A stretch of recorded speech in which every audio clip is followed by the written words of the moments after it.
All right, guys. Well, welcome to Inspirimint. This is our first episode of a new show. We are three storied sneaker customizers, and we all have different backgrounds, come from different avenues, have different interests, and just talk about sneakers, talk about fashion, art, culture, the whole nine yards. So I have two lovely gentlemen right next to me, and I'll let them introduce themselves. Mr. Sean. Hi, my name is Sean Fontenelle. The streets call me Color Me Fresh. They also call me Chocolate Giddy Up. I hate you so fucking much. I hate you so fucking much. Also, OG Bobby, bro. Don't forget. There we go. There we go. What's going on, guys? My name's Dylan from Dejesus Custom Footwear. All right, I'm Zach with It's Bald Boys. So I personally, I'll start out in saying that my direction has gone a very artistic direction, or my business has gone a very artistic direction. So I do sneaker customs, but I also do 3D work. I do a lot of AR stuff and leaning more into the fashion world as well. So that's kind of where I like to talk about things. I know, Sean, you lean towards the art direction as well, brother. What are your interests in that? Anime, video games, anything that's not realism. I feel like games and anything like that's cartoon or fiction allows me to be more creative. I also have my own thing called Kilo 47 and other original work. And I use the sneakers to tell his story and things like that. So yeah, man. Damn fucking right, dude. Dylan, what you got, brother? Yeah, buddy. So I got started really just out of a love for sneakers and trying to create colorways on shoes that, I couldn't afford at the time or whatever the case is, just things I would like to see brought to life. And just sort of let it go where it wants to go over time. Started to do a lot more football cleats, things for sports teams. And I just try to do a little bit of everything. I try to be a jack of all trades and a master of none. So I want to be able to, handle anything that comes my way, whether it's going to be realism or anime work or simple colorways, whatever the case is, I want to be able to tackle it to the best of my ability. Yeah. So, dude, I love that. So for those that don't know too, I've been doing customs for about 8 years. And we had a show over on Instagram Live that we were doing for many weeks in a row and just ended up bringing it over here. So a lot of people that were watching on there will know that customs have like a very interesting story to them, where I think that a lot of people are kind of put into a box of sorts where they have an origin of being a lot of different colorways and kind of having that kind of bootleg idea to them. And then it transitioned a lot into a lot of different brand deals and whatnot. And Dylan, in my opinion, has been relevant for the vast majority of customs history. And Sean recently started, well, it was a couple years ago, right? Yeah, two. Yeah, a couple years ago. And I just restarted a couple years ago as well. So I'm always fascinated in all the different like reasons that we came into it and why we chose the directions that we did.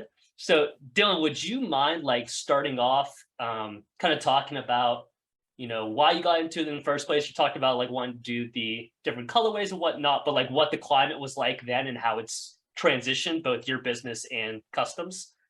Yeah, for sure. So the first shoe I ever painted was in fall of 2011. It was my second year of college. And then I really didn't start taking it serious for about, a year or so. So this is right around 2012. And, what got me started, like I said, was really just trying to do colorways from other shoes and translate them onto more affordable sneakers. And I would say for the most part, that's what like 70% of custom shoes were about a decade ago.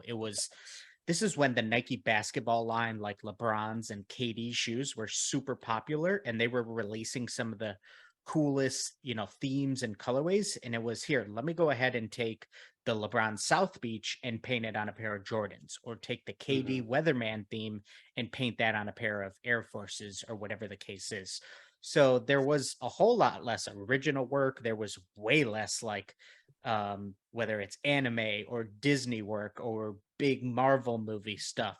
That's just not what was trending in custom sneakers. And this was still in what I would call like the blog era, really before the boom of Instagram and stuff. And this is how people were finding you on Sneaker News, on Nice Kicks, on Kicks on Fire, and the stuff that they were reposting and sharing was, hey, look, this person took the Nike Air Yeezy colorways and translated them onto Jordan 3s.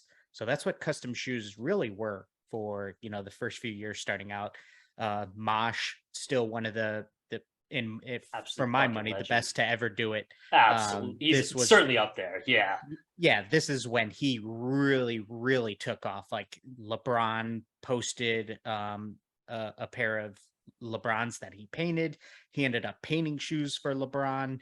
And this is when custom sneakers started to kind of get their foot a little bit more into the door for, popular mainstream sneaker culture, I'd say. And then just over time, it's slowly started to evolve as more and more artists have come in and wanted to input their footprint on the industry. And now, we have just people doing crazy original work such as you two, while Sean also still mixes in a ton of this just killer anime work that has just really exploded in the last 2 years or so, thanks to artists like Sean.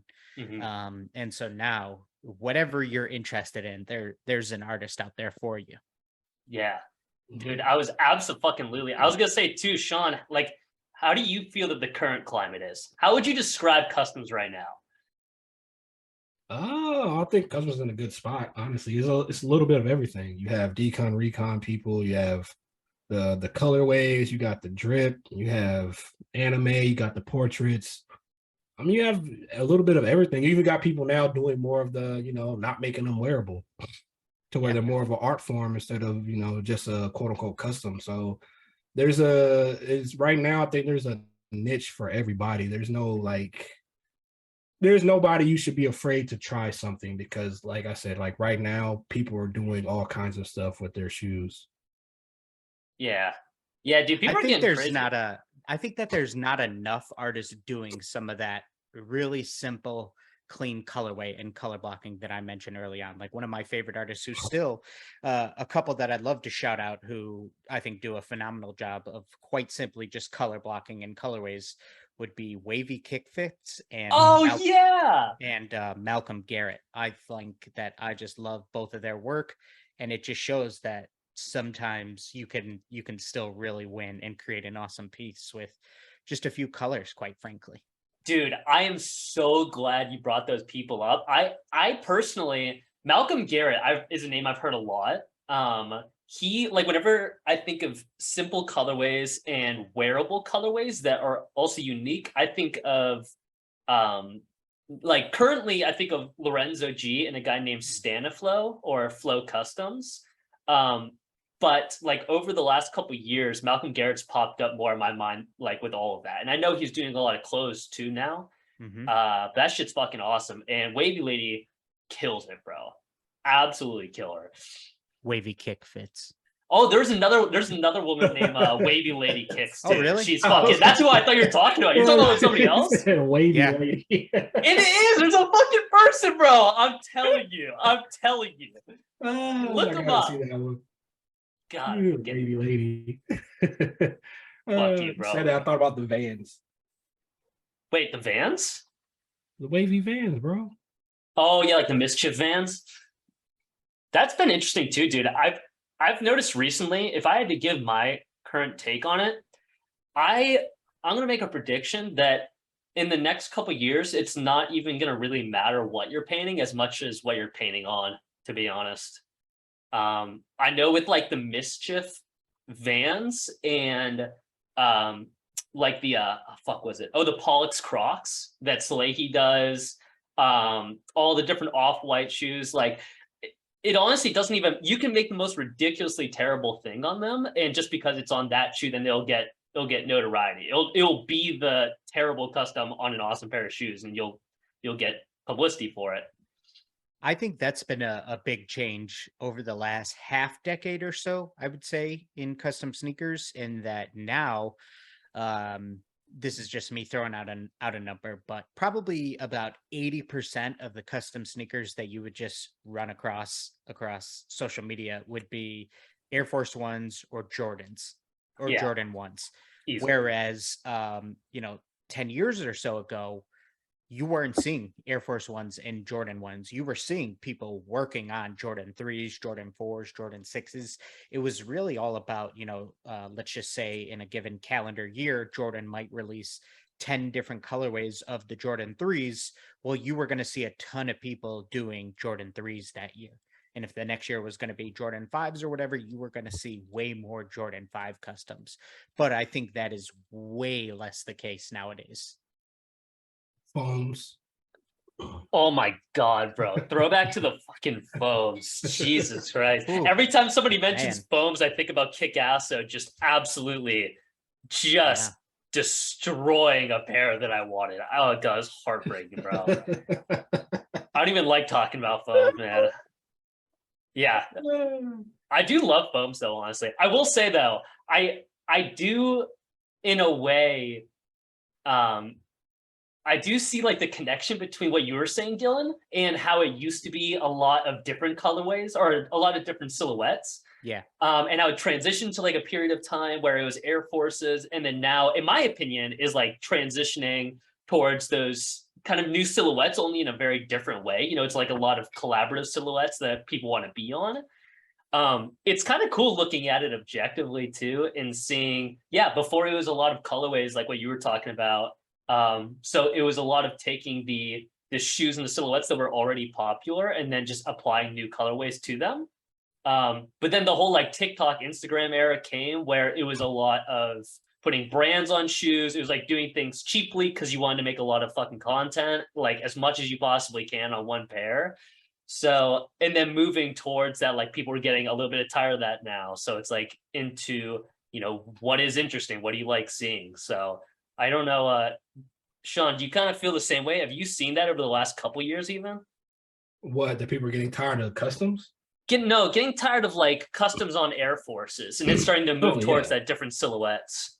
Yeah, I don't think it's just so much just the silhouette. I think at this point that it's so saturated that for the most part, people are used to seeing the same thing all the time.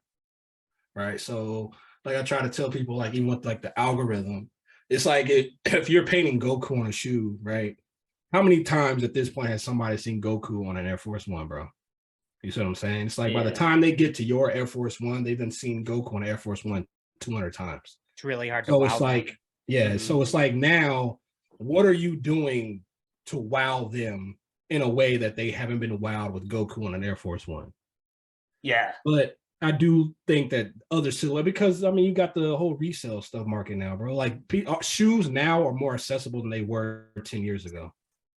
Like before StockX and GOAT, you had to literally go wait in line at a store. And, some people will wait. I'm not waiting in line, bro. It's not happening. You don't got the patience for it. No. I'm sure a chunk of it has to do with grabbing the more, talking about the accessibility to shoes, also just the entry level in a way as to why Air Forces and Jordan 1s became so popular, because if you wanted to paint a pair of foam posits or Jordan 5s, you're going to have to spend $200 to $250 and then go and get all your supplies for your first pair of custom shoes. Whereas now, that's why over the last so many years, you've seen people, let me just go ahead to my local mall, grab the pair of Air Forces, grab some paints and take it from there. Oh, dude, it's so easy. Like, and I think now more than ever too, it kind of lends itself to that, because a lot of the hype around different people as far as customs go, kind of just comes from the story anyway. Like there are people that have sold Air Forces. Like I sold a pair of Air Forces for $1,200. They're just literally $100 all white Air Forces. So it's like, what's the point in going and buying, Jordans and trying to find the right one and the right size and whatnot, and going through all the effort when you can just, do the same thing with a blank slate on a pair of shoes that's incredibly accessible. At least it was, Yeah.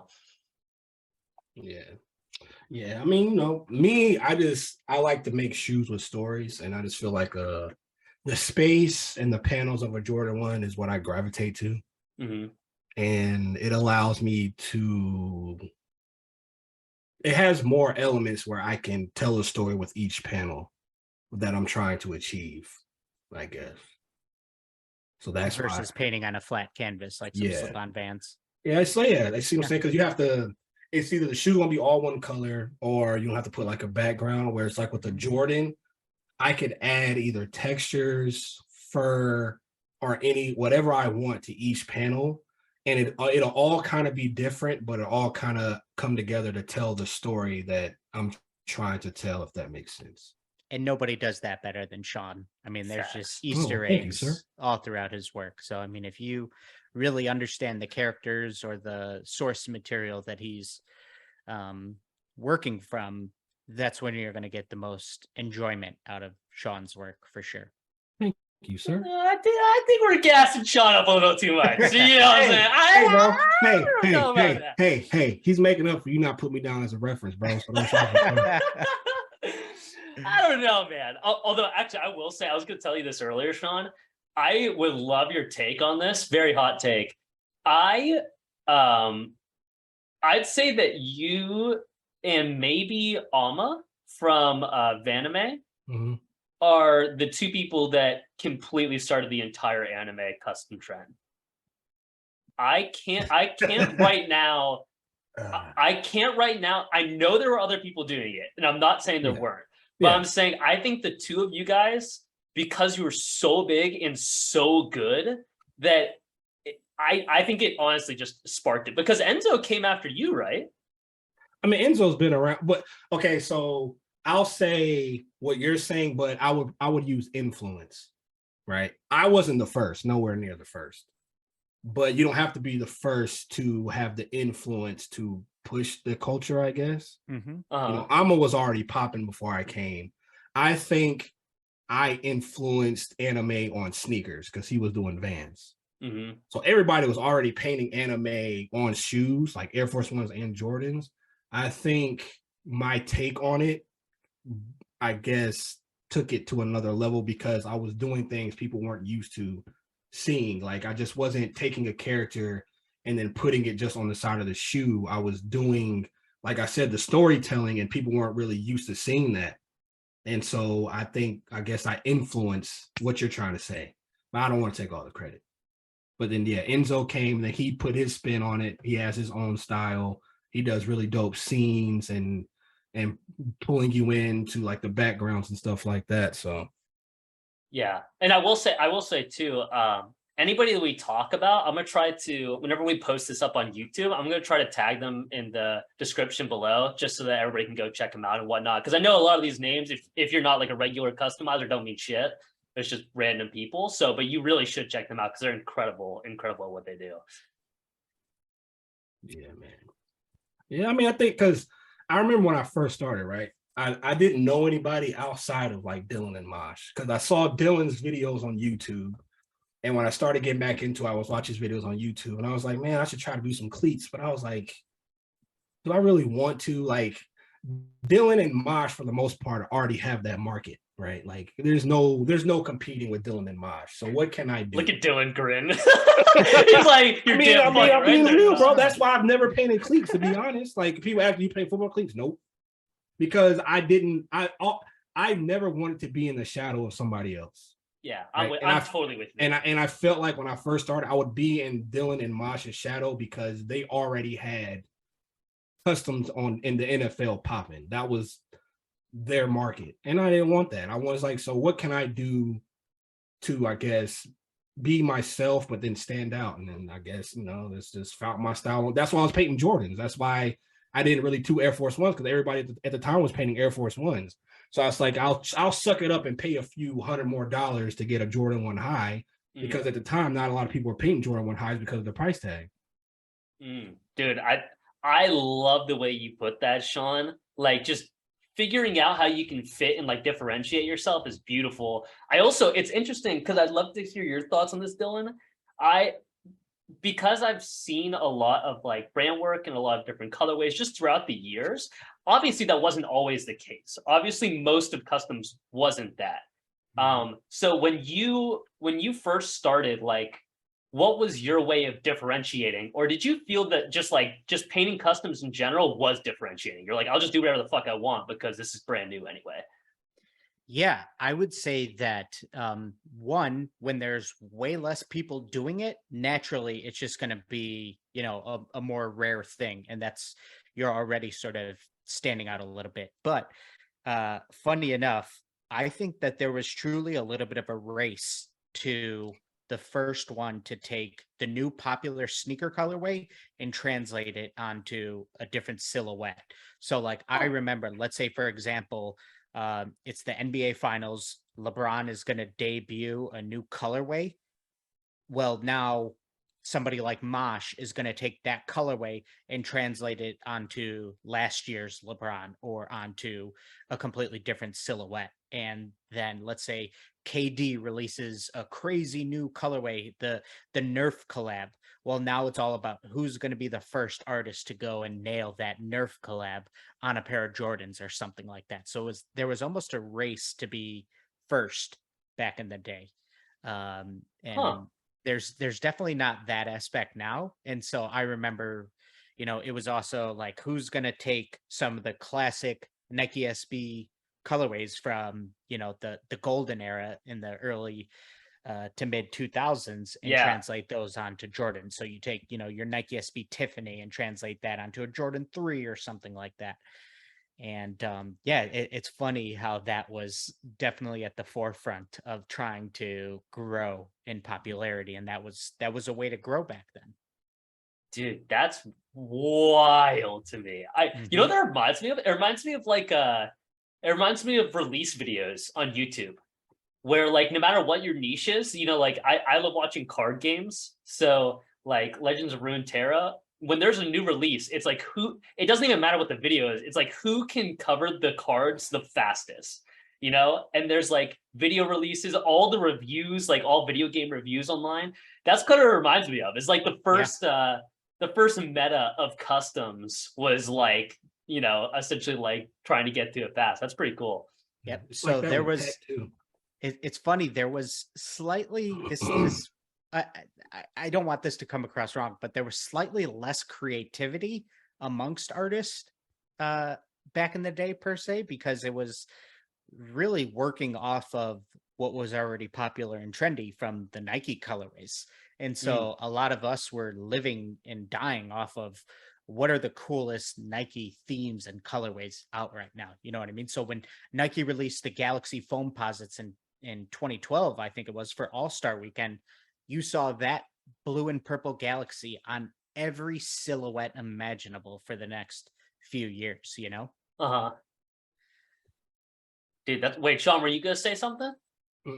Oh, okay. Oh, I was gonna say, what'd you say? You like watching card games? You're damn right, dude. What are you gonna say? Nerd? Yeah, and say something, nerd, dude. Bro. And you like watching card games. Look at your wall behind you, I embrace it, but you watch card games. I'm a nerd too. I'll give you that. For that's sure. how I just wanted to establish. Yeah. I'll give you that. That's fine. I'm a nerd too. Yeah, dude. I will say, I do love. I actually don't think that's changed much, Dylan. To be honest with you, I think that this also maybe a very hot take. I'm gonna warn you ahead of time. I think that the big names in customs in our own little community have become like the Nikes or the Adidas colorways, in the sense that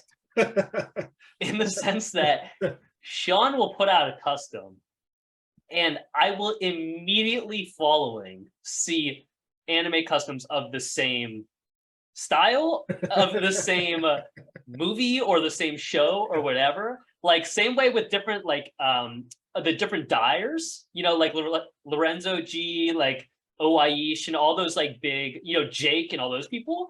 Like as soon as they put out a dye video, then immediately following is a similar colorway from like infinitely other people, right? So it's kind of interesting because whenever those big names kind of like dictate the direction that they're taking the different colorways in the videos, there's so many eyes on it, and if they see that it's good, then instantly following, they want to make something similar. That's why. Yeah, I think that's probably like I learned to not let it bother me, because back in the day I used to be kind of hot, bro. Back in the day, he says. Yeah, OG Bobby got real hot. Huh? I said OG Bobby got real hot for a while. I mean, yeah, bro. I mean, because you feel, I think to me, you kind of feel like you're losing a part of yourself, right? Like, this is all I have, and I can't even have that. I guess that's how it made me feel. You know, like I took time out to kind of develop a style, to set myself apart, not to be in somebody's shadow, and then like they just take it. So you just don't feel like you have anything. But you know, I did some soul searching, bro. Do you feel that same way, Zach? I I do, um, but I don't think that it necessarily applies to me in the same way But you've seen because people try to create, let's just throw out a very generic term, but let's call it abstract work, such as Mhm. yours in the past. And does that make you feel that person stole a potential customer of mine, or that person didn't give me credit for influence? um it has. There's been a couple times for sure. And I do feel very similarly. And that's why like I get where Sean's coming from Mhm. because it does fucking suck. Especially whenever when you haven't reached the level that you feel comfortable or confident that like you can make a living for an extended period of time, then it's like everybody can work together in that way. You know, if somebody Mhm. makes an abstract custom and tags me, if I like it, I'll just throw it up on my story and like give the cosign to it. So um yeah, I mean I do feel similarly. I just, to be honest with you, there's so much shit to worry about whenever it comes to making content and making shoes and trying to develop that like even though there's stuff that bothers me like that, I just don't I just literally at the end of the day don't have the energy to give to it. So that's kind of the approach I take to it is like in the grand scheme of shit, like I've got friends, I got family, I've got my art I'm working on, and I'm trying to focus on the business. So like how much do I really want to dedicate towards like being pissed off that somebody didn't tag me, you know? Yeah, because I've never felt that way at all, to be honest. I always Hmm. feel and want to have the approach that that person who maybe recreated something I did, I want to believe in myself enough that they can't do it like me. And for anybody who wants to get something like that I want them to feel like they're missing out, that they didn't get it done from me, for the experience of getting a piece from me, the packaging, um, even through to the way that I'm able to portray the content and show how the piece was created and stuff. Like I want that entire experience in that package to be desired enough that if somebody else wants to recreate something I do, I want to believe that okay, I need to find a way to do it even better myself. That anybody else who wants it can't help but feel I need to go and get it done from him. Yeah. That's fucking sick. Yeah. Because I think what bothered me, because people copy me all the time, and it's like a lot of them never really bothered me. I think the ones that affected me the most were like the ones that would do it and then try to pretend like they weren't. Like Mm, they try to either lie and say that they weren't, or tell other people like it was all original. And I think that mm. is what would bother me before, because it's kind of like it's blatantly obvious, bro. I'm not asking for you to like cut me a check. I'm just saying like keep it a buck, right? Like don't be over here on Instagram pump faking, because I think I expect like, because I've never, like, if I said all the time, like if I got inspiration from somebody, I would tell them. Like I told people all the time, the first person I seen do a Nimbus style swoosh was Jar.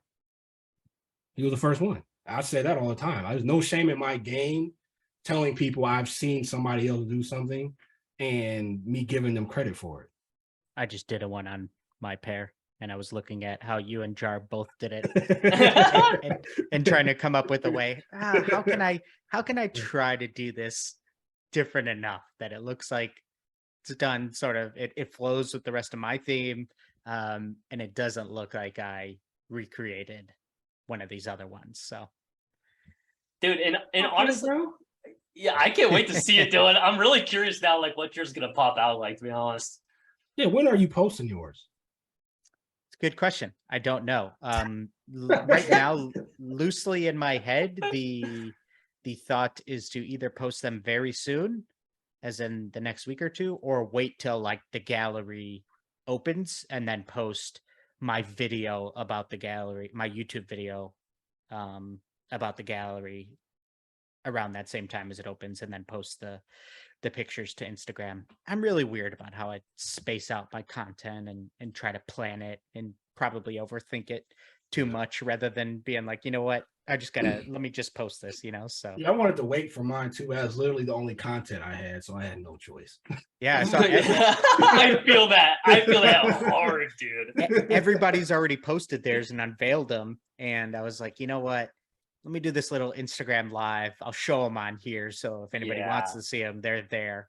But I still think the way that I have the content set up and the pictures and the presentation, I think is when they can really be appreciated. I think that stuff matters. So. Well, dude, and it shows too. Like, I mean, there's a reason that you're at the top, brother. Let's be honest. And like, you're not doing something right, you're doing a lot of things right. So like when you were talking about the like giving an experience and how you don't feel like any insecurity that people are taking your work, like I'm not gonna lie, that's probably a part of why I somewhat do. I would never speak for Sean on that, but like part of it is because I know that the thing that I can offer right now is that shoe. That's what they get. Like the packaging is amazing and that adds, but to me, it's like if somebody tries to replicate it and one person looks at it and thinks that's really fucking cool, but doesn't know my art, then that's all I have to offer. Like that's one person that didn't get to see my work that's influenced by. With you, like you've said so many times before how important like YouTube and content in general is to the entire package. And it makes you infinitely more marketable, and it makes it such a cool experience from a buying perspective too. So like the stuff that you do where you say like, probably doesn't fucking matter. I'm like, it probably does. Let's be honest, man.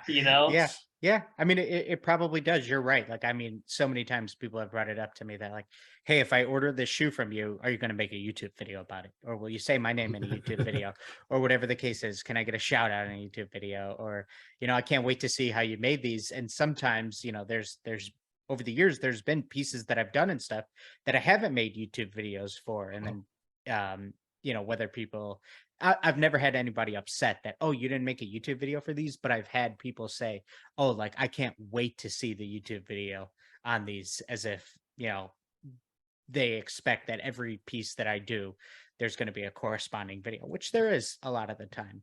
But yeah, I do know without a shadow of a doubt that means a small piece to somebody, and they're excited to watch it themselves, show their friends, hey, look at how these are made, because it's very easy for us to forget and take it for granted.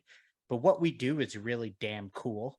And it's still not mainstream. You could still walk down the street and tell people you paint shoes for a living, and they would look at you like you're crazy. You know what I mean? You would still, I was just at a wedding over the weekend and just talking to some people, told them what I do. And they're like, what on earth? Like you paint shoes? Like, how is that a thing? You know what I mean? And then all of a sudden, if you show, whether it's your Instagram or some of your work, they're like, I never knew this existed, So for people to see the process, of anything, it's always cool. Whether you're just scrolling on TikTok or Instagram and you see a cooking video or stuff being made, it's always cool to see when you've never seen that before. You know what I mean? And so many people haven't seen what we do before. That's probably one of the hardest parts, is having to feel like you always have to make a video. Because I know there's times I'll post a shoe and people say, hey man, where's the video at? And I'm just like, that's a good question. Yep. And it's funny for me being I wouldn't say I'm tutorial based, but I do a lot of tutorials. So then if I post something, I might have a bunch of messages and emails right away of people asking, hey, I saw this little teaser reel that you did on Instagram. I was just curious where, the full video is so I can see more about that. And it's like, oh boy, what you got is all I filmed. You know what I mean? Yeah. I didn't make a full corresponding video for these, so. Yeah, I've been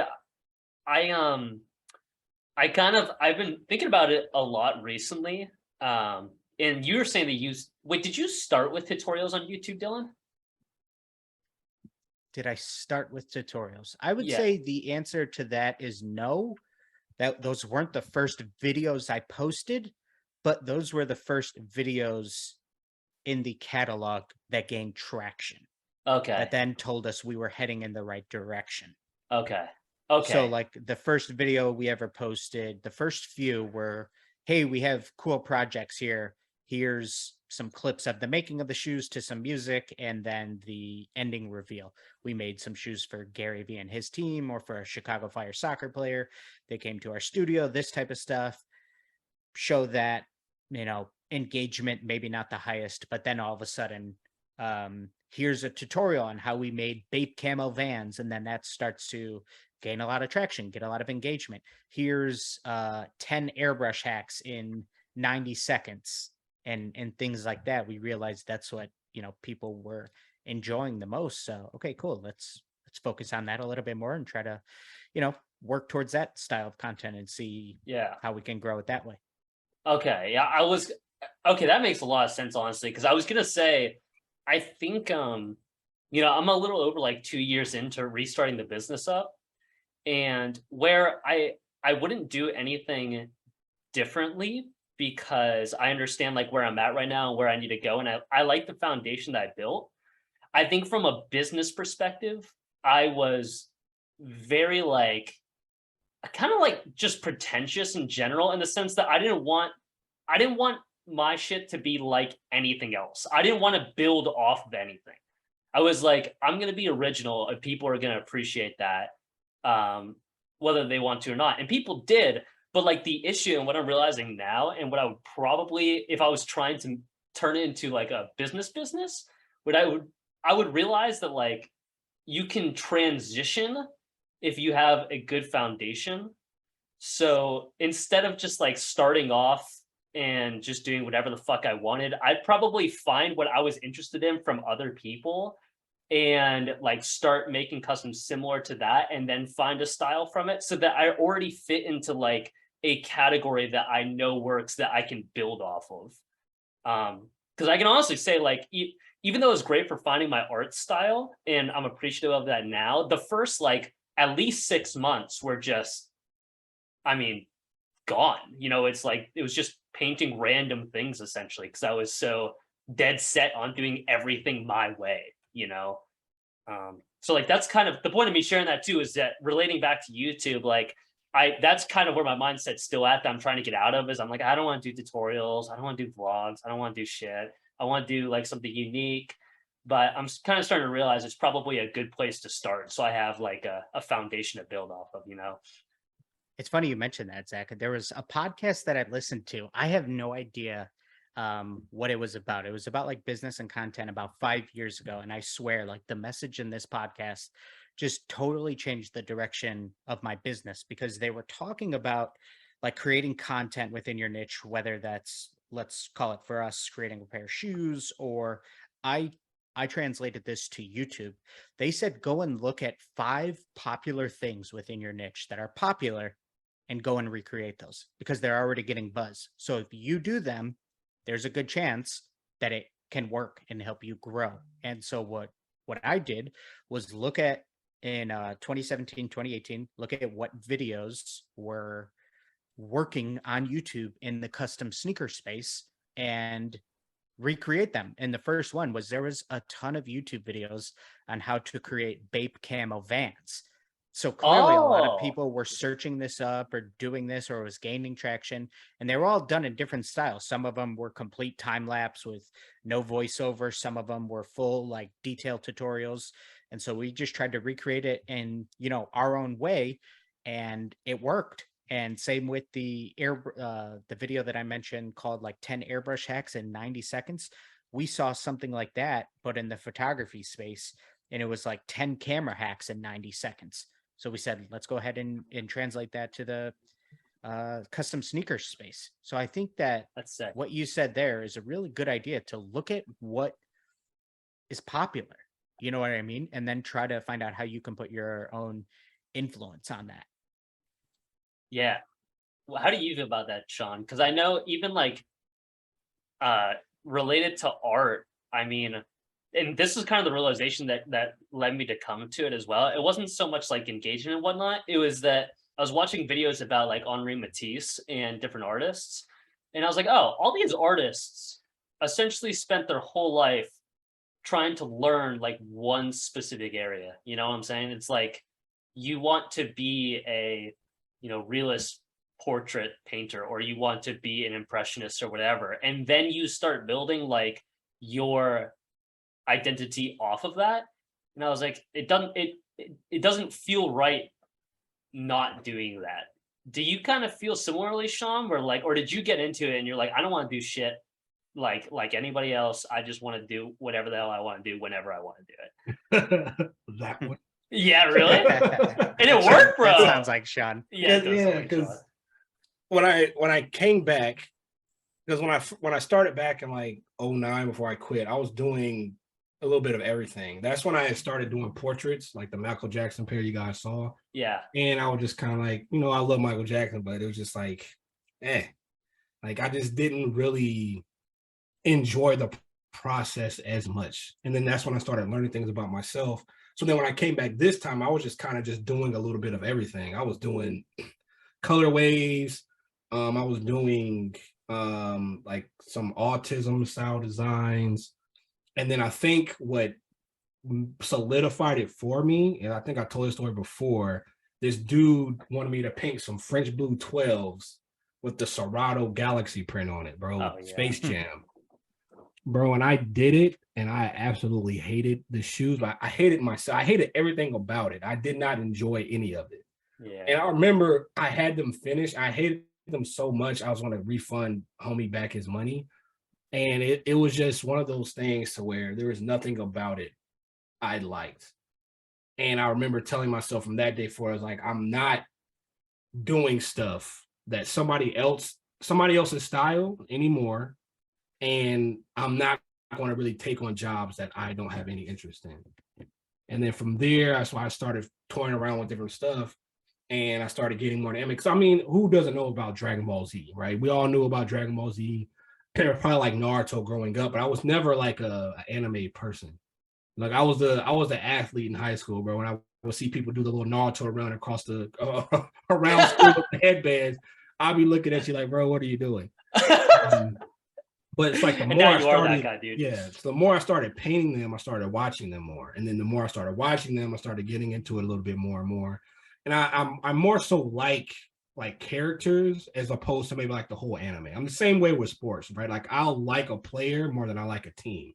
Because once that player leaves, I don't care about the team anymore. Like the only reason why I like the Philadelphia 76ers is because Allen Iverson is my favorite player of all time. Outside of him, I don't care about the Sixers. And so when it came to anime, I started gravitating towards characters, like their backstory, why they did certain things. And then that's when I started doing it more and more. And then piggybacking off of what you said, Zach, how you kind of just do something that you kind of find your style or you find a niche. So that's why, like within the whole anime, I started getting into an animation. So that's when I started my own, Kilo. I was like, okay, this is kind of dope. I can draw my own characters, come up with my own backstories. And it was more so like a short story, right? Like I can create like a short story of like character development and lore, but I don't necessarily have to have everything completed at once. Like why does this character act the way he does? Who is his siblings? Where is he from? And what does he like type deal?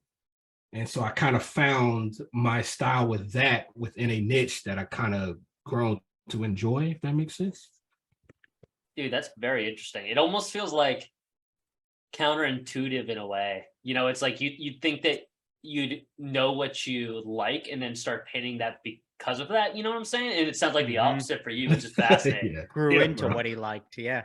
Like I knew I love video games. So I'm a gamer. Fuck right. Yeah. But so it's like the anime thing, I would mess around with like Dragon Ball Z because I was familiar with it. And then all the other stuff I just started getting into because people either commission me for it. So then I research it and be like, okay, this is kind of cool.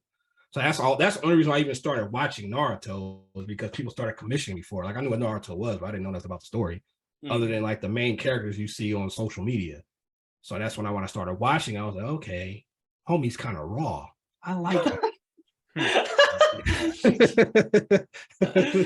I still can't fucking do it, man. I'm not gonna lie. I can't get into every anime ends up mid for me. Even the animes that people that like love and crave watching, I like, but I haven't loved a single one. No, I can't see. So like with me, like I watch Naruto, but I feel I like Naruto the most, right? Because of the characters and the story, I guess overall. Uh-huh. But I enjoy watching the newer ones more because the animations are updated. And I enjoy that part more. It's like Jujutsu Kaisen has really good animation. One Punch Man, I love its animation. And so I find myself watching newer ones more because of the updated, animations and all of that stuff. It just looks clear and crisp to me. So that's what I found myself enjoying those more outside of just the story. I just watch the stuff because I like, people get their ass whooped. Fuck that. Hell yeah, dude. Absolutely. Well, actually, honestly, I think this might be a good place to end it up. I think we're around that hour something mark for the first episode. So I will say thank you guys all for showing up here and listening. I am super pumped for the episodes to come too. We got tons of stuff to talk about that we'll relay over from when we were talking about Insta as well. So do you guys want to do any closes? Do you want to plug anything or say whatever you like before we head on out? Zach, Dylan. Patreon.com/colormefresh. Oh, here we go. That's what I was waiting for. That's what I was fucking waiting for. Bro, I Go gotta support start the uploading kid. back on there, man. I've been slacking the last 2 months, bro, but I'm back, baby.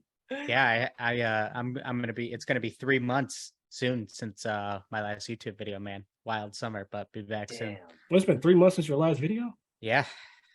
Holy fuck, man. That's I've crazy. been busy, man. See the C stand player. Oh, look Yeah. at that! Look at that beauty. I think I got. Is mine in reaching? No, it's right there.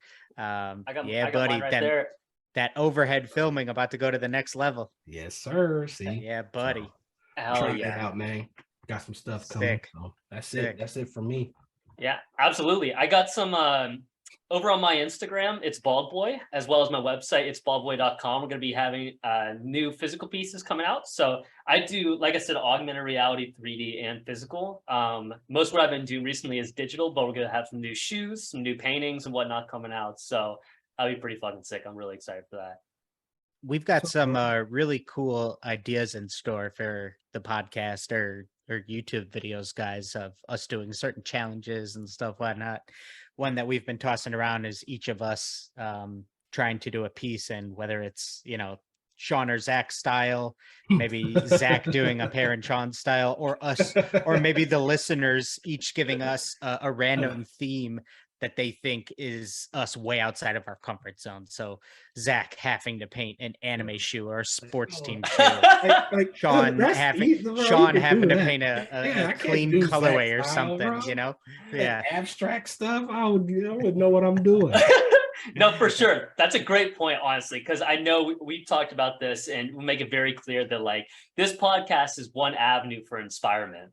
This is Inspirimint show. This is not just Inspirimint podcast. So we want to be able to connect you guys and give information and chat on here, as well as going over to YouTube, doing different challenges, showing the video behind it and everything, and probably more to come. So we may bring guests on and whatnot. So it's going to be a really exciting development for this. So I hope that you guys will follow us over on YouTube, follow us on all of our social medias and whatnot, and see what we have coming up. You can find us at Inspirimint Show on most of our social medias, but they'll be plugged down below as well on YouTube. So thank you guys for being here, and we'll talk to you next week. Peace.